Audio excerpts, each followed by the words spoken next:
Today is May 29th, 1975, and I'm interviewing Dr. Blondheim in Jerusalem. All right, let's just go forward with what we were saying. So at that time, I was in a rebel depot, a redeployment depot. We were waiting to find out whether we were being shipped to the war in Japan, which still wasn't over. It was finished just a few months later. And to Shul, I met Chaplain Hazelcorn and his assistant Cy Caller. And gradually we were told about the activities of the Haganah in that area, and the need for weapons.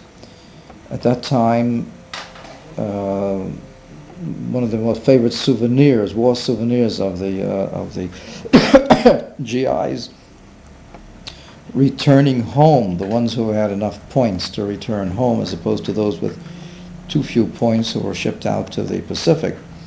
One of the favorite souvenirs was a handgun of one of the enemy armies. But there was a rule that you couldn't take more than one handgun, so the ones who had been accumulating 2, 3, and 5 of them had to get rid of them.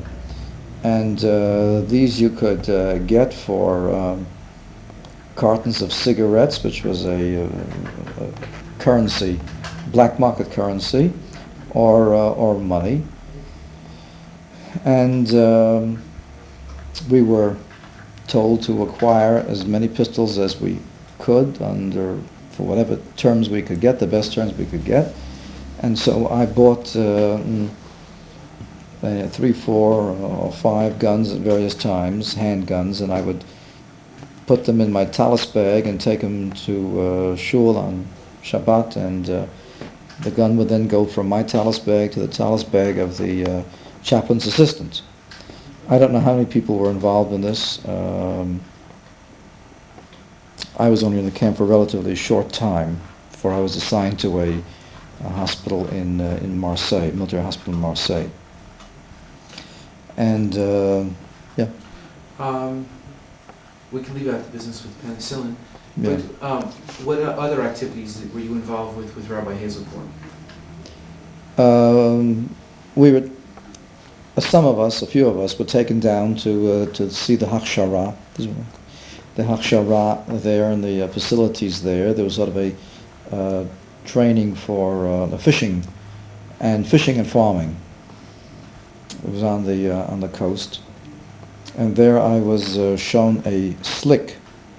They had swung back a bookcase away from the wall, and there was a little door, and you crouched and went through it, and you found yourself in a long, narrow room between 2 regular rooms.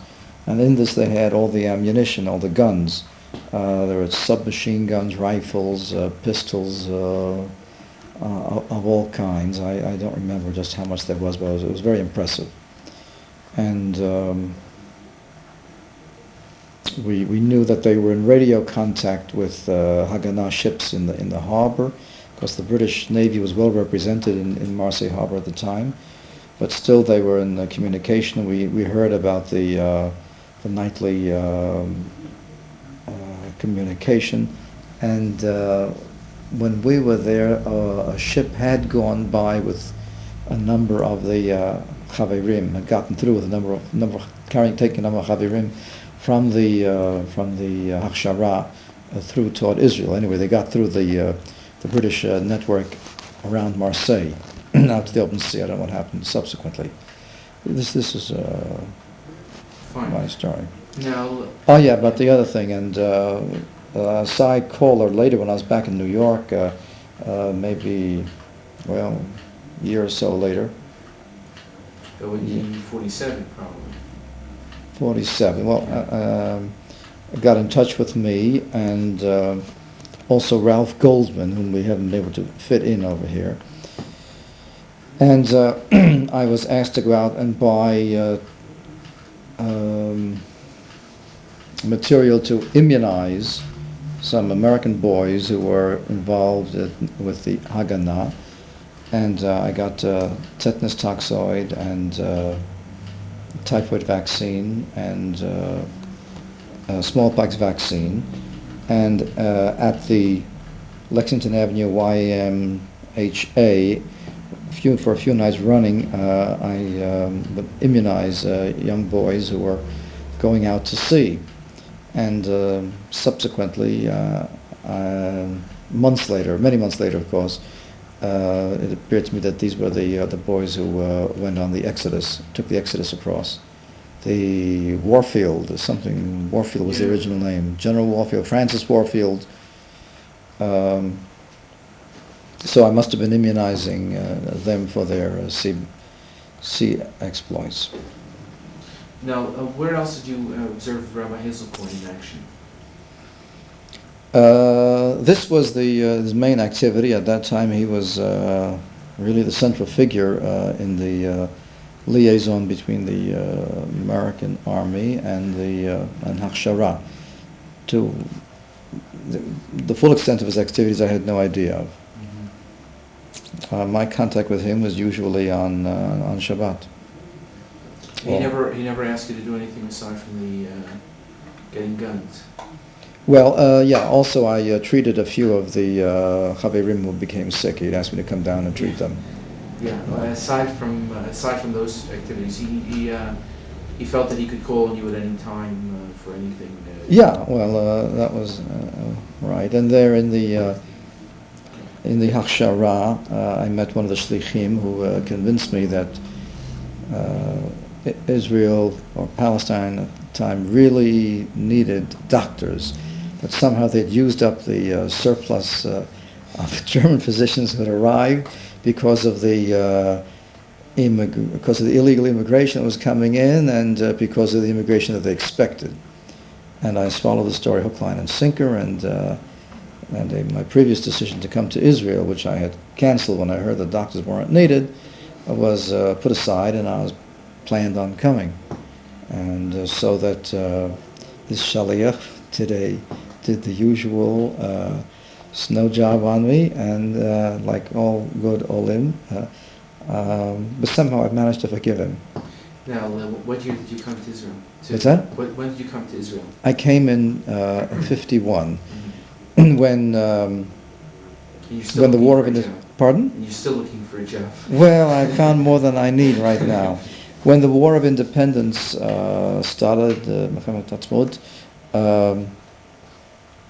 I tried to get involved, and on at least 2 or 3 occasions I asked to go. And one of the time I met Dr. Heller, who was here as the chief medical officer of the Haganah, and volunteered to go. He said they only needed surgeons, and I was an internal medical resident. And so he called me off, and then somebody else came along. And then Chaim Shiba came when I was in Rockefeller, and again I wanted to come. They said, no, it was more important for me to come to finish my training as a medical research worker. And then eventually I came in 51, October 51. Fine. Is there anything else that you can remember of those years about the chaplain? Not really.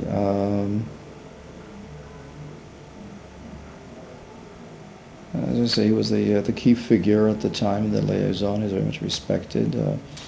Did you know if you tried to get the Jewish GIs involved with the Jews? Well, yes. I mean, this is what he was doing. This is what he was doing with me. I was very easily involved. I didn't need any softening up. Right. But this is what he was doing. This is why he was bringing people down to the Hachshara to All right. Well, what about get them emotionally involved. What about the other GIs? Do you remember? Some of the rabbis have said that the Jewish GIs in particular were not particularly sensitive to the needs of their European brethren. Yes, they were willing to give cigarettes, sometimes in great numbers, but beyond that, to do certain things illegally, they wouldn't do it.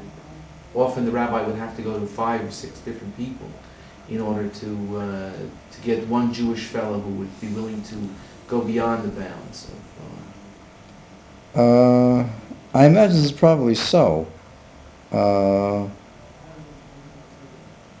think it was sort of a reverse picture. I think the Jewish GI very often felt more kinship with his non-Jewish, with the other, another GI, a non-Jewish GI, than he did with a European Jew. This is the reverse twist of the Israeli student in an American university who has more in common with another European student, non-Jewish, studying at an American university than he has with an American Jewish university student or with the American Jewish community in which he's living. And this is sort of the reverse twist of that. But, and as usual, this didn't apply for the Datiim. Right. In neither the Israeli in America or the American GI in Europe. If he was Dati, there's an entirely different relationship. Yeah, then he went out looking for the Jewish community and looking for Jews wherever he could find them. Before you went over, did you think in terms of finding European Jewry? Not really. Well, this is something I find rather interesting. They found us. They always found us first. Oh, all right. But the chaplains always seemed stunned or seemed surprised or seemed, that they never really anticipated the possibility of working with survivors. Yes. At the time we were so bound up in... Yeah.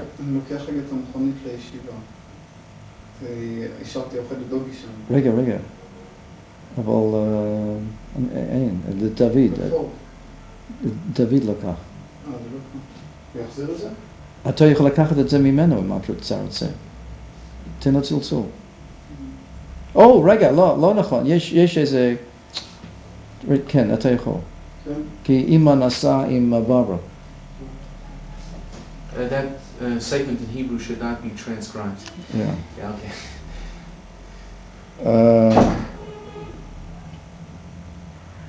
So we were so wrapped up in our own particular units and our own activities, and the news of the war came through reading in Stars and Stripes, and not in our local newspaper. So somehow or other, our consciousness of the Jewish community, until we were suddenly exposed to it, we weren't thinking in terms of the. At least I wasn't until I suddenly found it. So well, that article in Menorah. I mean, when I found it, I responded. But where was that article, by the way? The Menorah Journal. In the Menorah Journal, I didn't remember. I didn't go over the Menorah Journal for this, or. But you found the article? I found the article in World Jewish Congress. Oh. Yes, it was reprinted a number of places. It had. I didn't know that. It had been reprinted. Yeah. Yeah, this was an example of where soldiers were involved. Of getting involved, yes. Yeah, were most of those soldiers who opted to go to services with the Jewish community in France Dati, or was this? No, most of them were not. But well, let's put it this way: they were the ones who were coming to the Friday night services. All right, so that already is a select group. It was already, yeah. When you say Dati, I'm thinking in modern Israeli terms, not American terms, but Dati, Haredi. At that time, anyone came to shul, Reform, Orthodox, Conservative, and so on.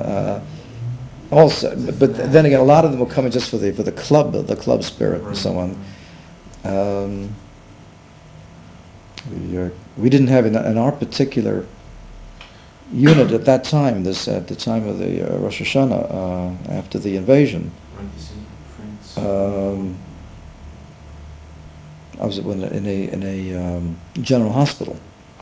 We didn't have a Jewish chaplain, right. But the Protestant chaplain functioned as our chaplain. He would give us sermons, and he did the best of his ability to Was he gave it on to- the Ten Commandments then? No, I remember one sermon he gave, he was very explicit about all the equipment that went in the Mishkan. Really? Yes, That must have been interesting. the table of the showbread and the trumpets, the silver trumpets, and all of that. He went into explicitly, and he enumerated them, and then he reviewed them so that we got all of them, and he did a fine job with us. So you had no chaplain during that whole period? We except did. We for- never saw. That's why. We never saw a Jewish chaplain. I hadn't seen a. Oh, it's a mistake. I once saw a Jewish chaplain somewhere in England before the invasion. That doesn't count. That didn't count. And but with the General Hospital, we didn't see a Jewish chaplain. We had two. We had a Catholic chaplain and we had a Protestant one, I think. With a different hospital. That was the base. That was the base hospital in Marseille. But Hazelcorn, I think, was just about the only Jewish chaplain that I ran into. Mhm. The only one I had any real contact with. And he sure was functioning. He sought you out at services. Yeah. I guess there weren't.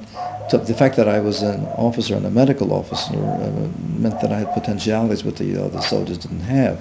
I mean, I could get leave, I could leave camp and so on more often. I forget the regulations were, and had access to all kinds of facilities that the soldiers didn't have. Mhm. So maybe he did look me up. I don't recall how it worked out. But then again, I came to the shul, so that's it was easy enough for him to find me. He didn't have to look hard. Yeah. Okay, if there was nothing else that you could remember that you think might be of use. Dov, this is the American Chaplain Corps. So the DP camps and so on. Then again, somehow I didn't hit the camps that had many Jews. I hit camps that we were in. Our unit crossed the Rhine. One of the units crossing the Rhine, and we went into the Ruhr Right. region, and we were situated in a town that was a big concentration camp nearby, but they were all Russians, mostly Russian, non-Jews, and didn't run into any. In fact, the only time I ran into Jews was once in the Ardennes during the campaign. Found a Jewish couple in a little Belgian town. How they managed, how they lasted, I don't know. What happened to them, I don't know. It's just a casual meeting. And then I was in Liège, I think. Very shortly after the war had ended. I went to a shul there on Shabbat, and some concentration camp inmates walked into shul in the DP clothing, striped clothing. One of them got so they gave him a maftir, and he knocked off a real good maftir, and it was all over. He said, of course, these were the Belgian Jews. Said something, I don't know how the Yiddish one is. Verschämt sich noch von the Ostjuden, or something like that. So that's about. Okay. Thank you very much. Turn it off.